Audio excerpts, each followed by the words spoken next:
Hello, Hawaiian families. This is Mrs. Lozano. Just want to make sure that everyone has an opportunity to know what the reopening plan for our district and school is. So the board meeting approved the plan on March 16th, and we will have virtual academy as well as some in-person instruction, which is going to be known as the simultaneous hybrid model. Families must complete a registration process, and students would return by cohorts A or B, beginning of the week of April 12th. So it's going to be really, really important that the steps to register, if you are interested in participating in the in-school instruction, are followed. So you have two options. Either you remain in the virtual academy. We have actually 8 weeks of school when we come back from spring break, and you have to do then nothing. You just continue. There will be a change in the schedule, but you will continue with virtual academy from home with your child's teacher. And then you can also have the option of enrolling in a simultaneous hybrid model. Now, it is simultaneous because you will remain with the same teacher, and there will be students learning from home and students learning in the classroom. But I want to make sure that you understand they'll still be using their computer. They need to come in with their computers because they're still going to be online, as we need to continue to follow all our safety mandates. Now, important to note that if your child is attending childcare, and they will remain in childcare unless you choose differently, you do not have to enroll in the simultaneous hybrid. As you know, the childcare is a 5-day program. We do not have any more spaces for childcare, and we will not be opening any more classrooms for childcare. So in the virtual academy, you do not need to complete an application. Your child is in childcare, you do not need to do anything. Virtual academy, your child's teacher will remain the same. Of course, if there's any exception, we will let you know.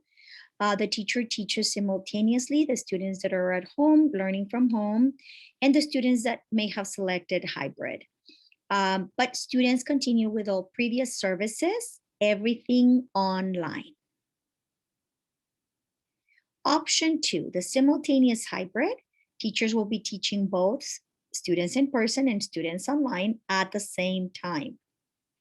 However, for the students that are coming to school, the use of the Chromebooks and COVID safety measures apply for in-person instruction. All additional services continue virtually. I have here a sample of a school that I visited in Orange County, in a different district, just to give you a better view of what the simultaneous hybrid will look like.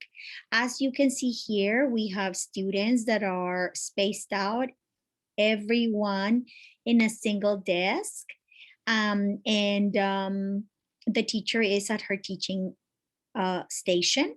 In this school, they do use iPads. And so you see here the teacher that is using the iPad, and she is actually just teaching from there. This particular school already has TVs. We don't have that. This is just to show you the setup where the teacher will continue to be then servicing the students who are at home and the students that are here. What I want to make sure that you do understand is that the students that are here 2 days or at home the 5 days, or when it's not their time to be at the site, everyone is still doing the same things. No one is going to be getting more than the other. Students in person will participate by watching the teacher's Google Meet projected onto the classroom.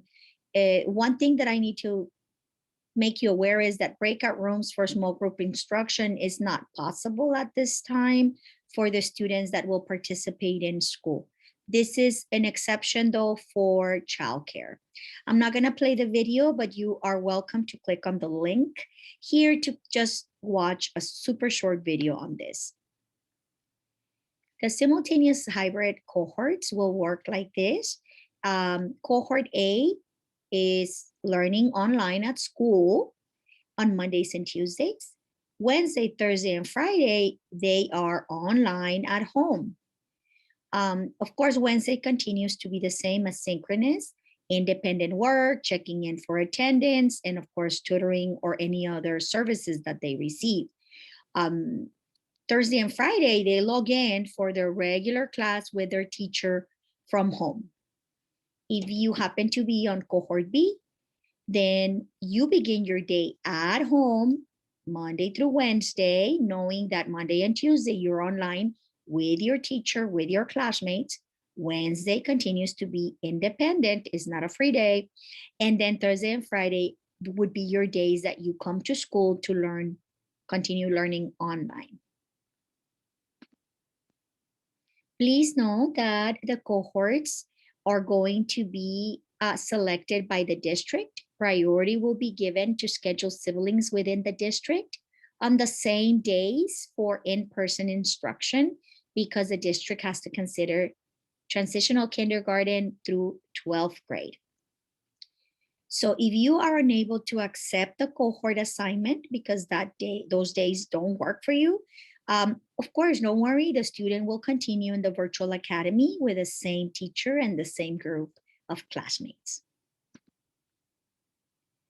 What is the weekly schedule at Hawaiian? As of today, which is March 18th, I do not have that information. I hope to give you the details by the end of March, March 31st. But I do need you to understand that the schedule will change for all students, virtual and hybrid. We are now going to be doing 4 hours and 55 minutes of the school day. We are still pending to find out what's our starting time due to transportation. This is a big effort. And so we're considering, of course, all the students all the way through 12th grade. So the dismissal time is going to depend on the starting time. So this is an example only. Right now, the day begins at 8:30, so 4 hours and 55 minutes. Our day will end at 1:25. For sure, I can tell you that our new time for recess is only 15 minutes and then 30 minutes for lunch. As you know, then, because we'll have some students attending school here, and I need to be very careful with keeping the groups individualized. Each group is a bubble, it's a cohort that doesn't mix with others. I will have different times for recess because I have to have enough supervision outside, and the play equipment, which I'll talk a little bit more about. So know that students' schedule will change.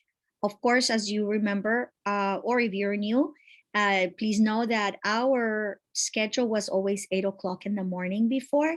And so if that is the case, if the district says I need to go back to 8 o'clock, then of course we do not end the day at 1:25, right? I have to take away those 35 minutes. So we would be dismissing at a different time. So again, this is pending hopefully March 31st. For those that are thinking of in-person learning, please know that our classrooms will hold a maximum of 12 students. We will have plexiglass on teachers' and students' desks. Know that required masks and 6 feet physical distance. The students, when they come to school online learning, they must bring their Chromebooks and chargers. And then, of course, they must bring whatever materials may be needed for school on those days as requested by their teachers.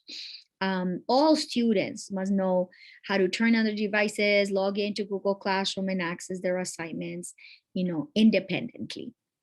Because again, as you know, we need to maintain the 6 feet physical distancing. And so that's going to be something that we're going to be really enforcing. Again, like I mentioned, recess will be 15 minutes, masks required during recess. Students will only be able to engage in individual play. What that means is that we will have some equipment out there that can only be used by one student. and students cannot be bouncing the ball and sharing it with someone else. And so we'll be creating a rotation for activities at recess time. And each classroom is a cohort, so no mixing of cohorts is allowed. Lunch is 30 minutes. And we will continue to offer free lunch for all students, whether you're virtual or you are participating that day in school learning.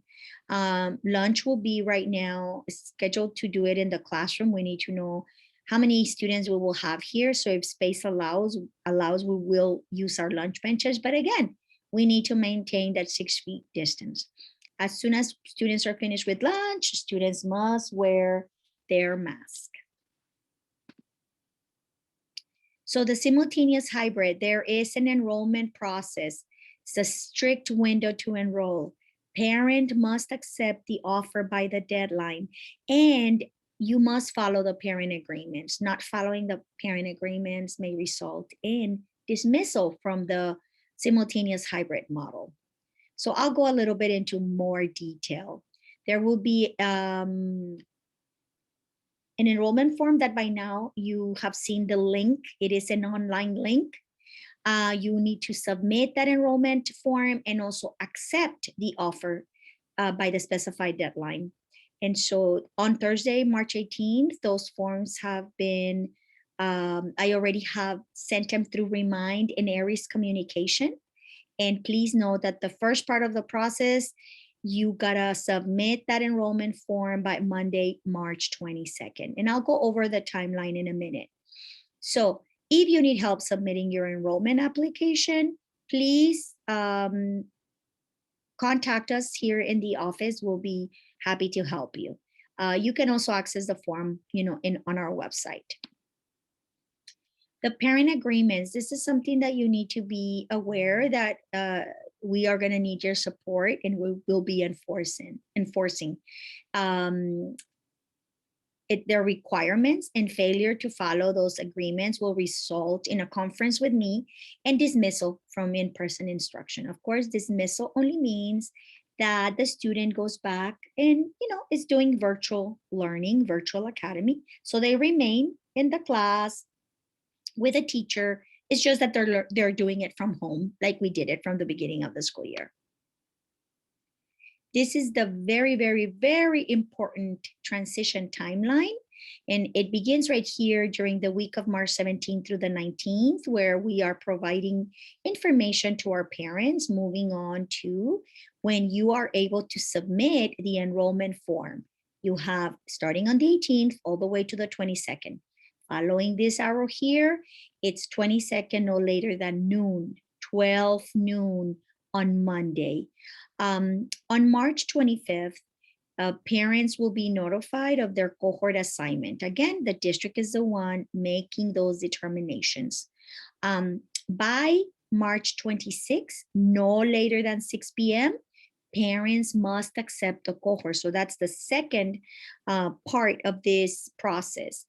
If you do not accept the offer, then the child automatically is in our virtual academy, okay? Now, the first week of in-person instruction for those that selected and follow the process is gonna be the week of the 12th, April 12th through the 16th. I wanna remind you that's when we come back from spring break.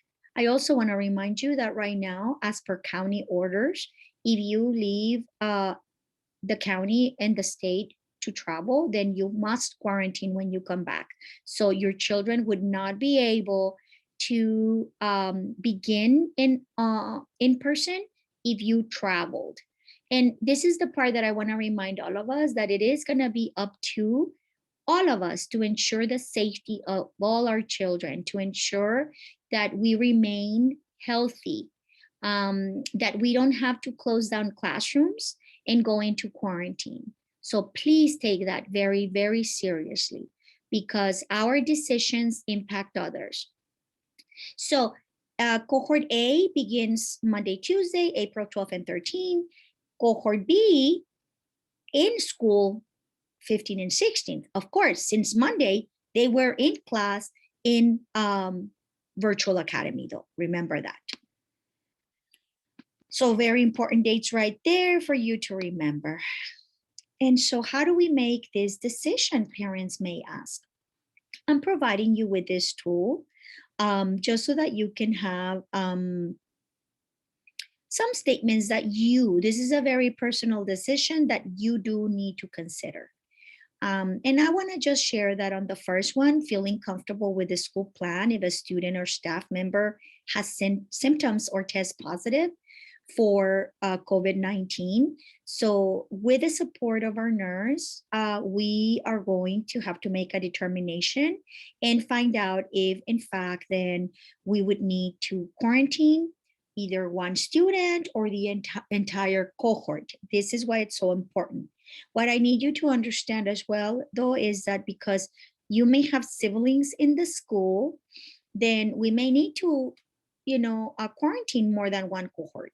So the plan that you have to be ready with is that in case that happens, then your children, the staff, goes into quarantine and we all go into virtual learning then at that point if you are in that particular cohort. Of course you will receive notification, but because of course this is confidential information, we cannot disclose who is the person. So please just keep that in mind. Again, I remind you that this is everyone's responsibility to ensure that you're sending your children to school only if they're healthy, if they're okay. Another big consideration that I want to make sure that parents consider is the fact that children have to wear their mask all day long. And so please know that that is something that you need to start practicing with them if this is the option that you're choosing, because we will have very strict enforcement of the mask and the 6 feet away. So your child needs to be able to follow those instructions. For the safety of our students and staff and your families, please know that if your child is unable to follow instructions, then we will have to meet and I may have to dismiss the student from this model if they're not able to follow those rules. The other piece that is very important is, can you pick up the child at the time that we specified, even though we don't have a time yet? Drop off and dismissal is going to be critical. It's going to be really important. For older children, please know that you need to have a conversation with them about what they do when they are dismissed, and you say they walk home. You want to make sure that they're following your instructions of not going into groups, getting together, going to someone's house without your permission, right? So please know that that's going to be, your responsibility, but that's something that you need to consider as well. If we call you from the school, we need to have someone that is available immediately to pick up your child. Now, when it comes to them being able to do work independently, I want to remind you, the teacher has still her 22 to 28 students in the classroom. Just so happens that some of them are online and some of them may be present. So please ask, can my child work independently, be focused, remain seated, because the teacher is going to be also, in the computer, helping other students. And of course, you want this to be something that does not affect them academically. And again, these are very, very personal decisions. I can tell you that as a parent myself of a 6th grader, I had to make that personal decision myself. So please make sure that you have a conversation as a family and you make then that determination. So if you have any questions, please do not hesitate to call our school office. I leave you with this again, which is the timeline.